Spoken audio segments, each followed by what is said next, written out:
Look, we've already given him the big up with his try earlier on. Let's review Brian Gleeson's performance. I think everybody's probably in agreement. There were a lot of contenders. Probably player of the match in terms of his all-round game today. Ian, is that fair? Yeah, like immense. You could have given it to a few people, but I think for someone who had an injury a couple of weeks ago, who played 20 minutes only against England, and he's just so impressive over the ball, and the size and his speed and his variation, like even his hand skills here, catching the ball over his head, but it's just his power, his drive, Fiona, to get over the gain line every single time is just so impressive. They must be fairly excited down Munster. Yeah, Fiona. that's it. And even the link-up play we see here, he's able to fit into that slot, and on the inside, he just goes route one and gets you over that gain line. And Quinny said it in comms, his ability to get past the tackle, keep pumping his legs, is something brilliant to have as a player. We can see a little step to the outside, very hard to bring down, and his body fight on the ground is excellent as well.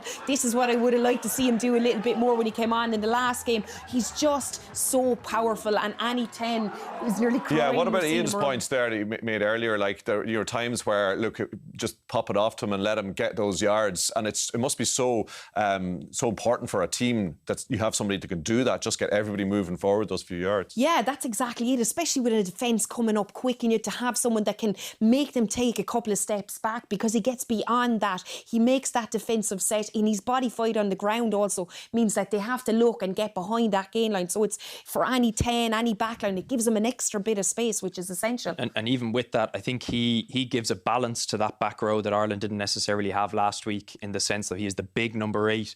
You got McNabney and Quinn, who are more on the ground players, a bit more athletic, and he really is the focal point for that back row and pack. And are we going to see his name popping up in Munster team sheets next season, or is it too early? Or no, I definitely think he'll get a couple of games, maybe not in the big games just yet. You just don't know, I suppose, with injury, but he definitely has the ability, as I said, to fit into that slot, and Ian said it also.